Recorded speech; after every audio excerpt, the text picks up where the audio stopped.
es que a muchos les parece que lo que sucede es un videojuego, ¿no? O sea, cuando uno mira al presidente Javier Gerardo Milei y a su hermana, por momentos los ve como personajes extraños, ¿no? Yo siempre digo, es un presidente raro, Milei, pero los ve tal como se visten, como se peinan, como si fueran personajes de un videojuego, ¿no? Y creo que ellos se piensan a sí mismos a veces como tal. Si no, no se explica buena parte de las escenas a las que estamos asistiendo de modo cotidiano. Entre ellas, por ejemplo, que el actual ministro, Petri, que se cree que es Top Gun, haya comprado, finalmente, y salió en el boletín oficial, hayan comprado aviones caza, F-16, en Finlandia por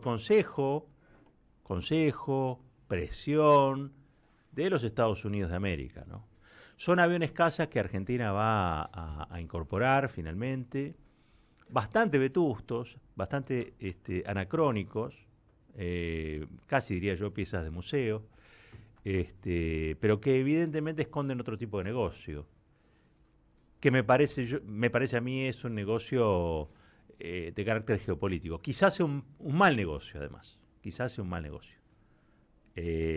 Porque Argentina va a tener que justificar esta compra, que es una compra muy importante, más de 600 millones de dólares, entiendo, mientras le niega medicación oncológica, por decir una de las cosas que hoy está haciendo el gobierno de Gerardo Milei, a personas enfermas o con enfermedades muy complejas, ¿no? O difíciles. En 4 meses, en 4 meses de gobierno, hay más de 3 millones de pobres nuevos en la Argentina.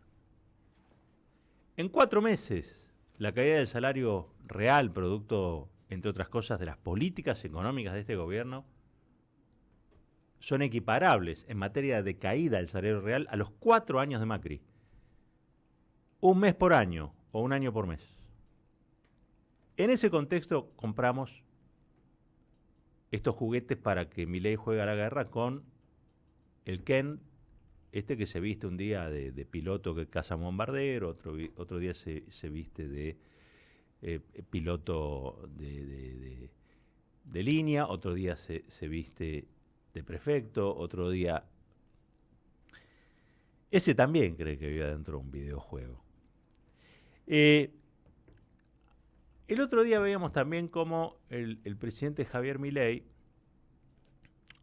invitaba, al menos al comienzo de una reunión de gabinete en este comité de crisis, nada más y nada menos que al embajador del Estado de Israel.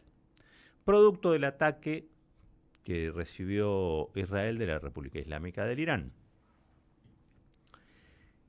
Lo que pocos cuentan es que esta es una guerra de muchos años, donde la Argentina siempre ha mantenido, si se quiere, cierta neutralidad, producto de que la neutralidad es una política de Estado en la Argentina, que han tenido incluso gobiernos conservadores, ¿no?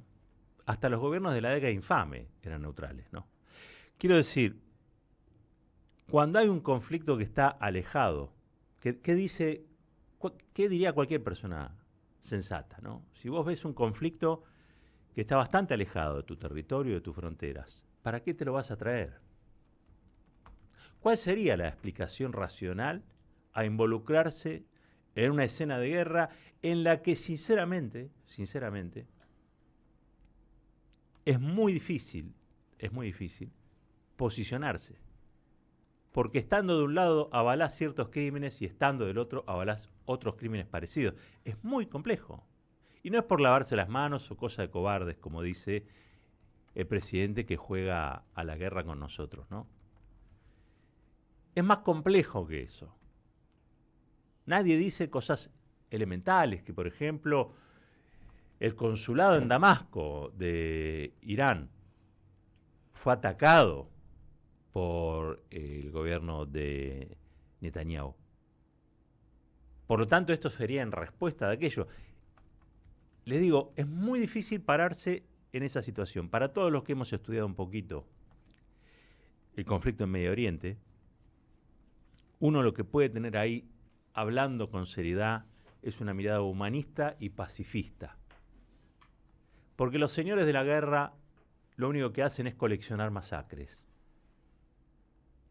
Y ahí sí me paro en un lugar que trata de ser equidistante. ¿Pero por qué? Porque lo primero que hay que pedir para Medio Oriente es paz. Es paz.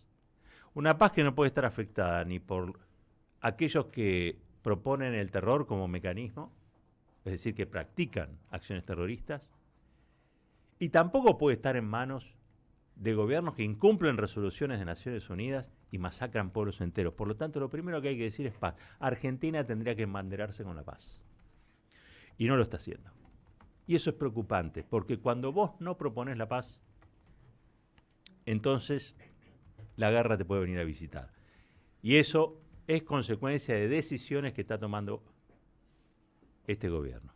Y es un gobierno que por un lado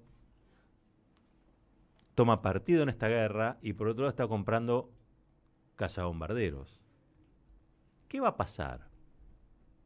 ¿Qué va a pasar con la Argentina de acá en más? ¿Qué va a pasar con nuestros hijos, con nuestras hijas? ¿Ustedes quieren que nuestros hijos y nuestras hijas vayan a la guerra? Lo pregunto de una mano en el corazón. Ya tenemos una experiencia, ¿no? Que fue la experiencia de Malvinas, que encima fue una guerra convocada nada más y nada menos que por un gobierno ilegítimo, que practicaba el terrorismo de Estado. Una guerra que nos cuesta incluso poner en el nomenclador, porque ¿cómo reivindicamos a nuestros héroes sin reivindicar a Videla o a Galtieri? Qué difícil, ¿no? ¿Cómo reivindicamos el coraje de nuestros soldados y de nuestros oficiales del ejército sin estar a la vez reconociendo cierta legitimidad de los grupos de tareas? Qué difícil, miren. Y eso fue por ir a la guerra, porque un tipo se propuso ir a la guerra. Y ese tipo nos involucró a todos en una guerra. Jugaba entre Johnny Walker y la necesidad de darle sustentabilidad a ese gobierno miserable y nos metió a nuestros hijos y a nuestras hijas en una guerra. Sin necesidad, quiero decir, esto no pone en duda el reclamo soberano sobre nuestras Malvinas, digo, sin necesidad de ir a la guerra. Para eso están los métodos pacíficos, los métodos diplomáticos. Perón siempre hablaba en que entre la sangre y el tiempo, siempre elegía el tiempo. La sangre solo preanuncia un baño de sangre, no hay nada positivo en eso. Pero tenemos un presidente que cree que está dentro de una pantalla, dentro de un videogame y de un videojuego, y que cotidianamente nos enfrenta como si nosotros fuéramos una audiencia en la que él lo único que tiene que ofrecernos es show. En este caso y ahora, un show de la guerra. Miren, podemos tener el presidente que querramos. Este es un presidente constitucional, ha sido votado.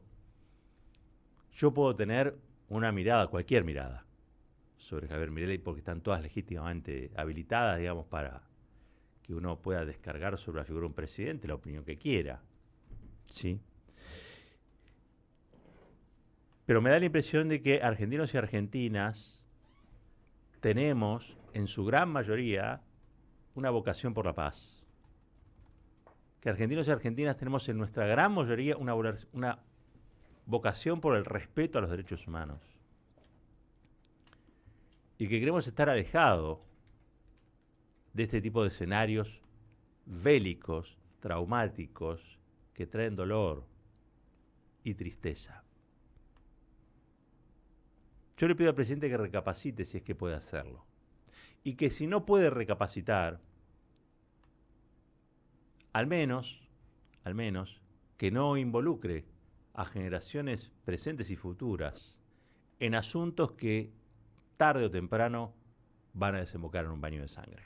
Así como suena. Porque ¿saben qué? La guerra no es un juego.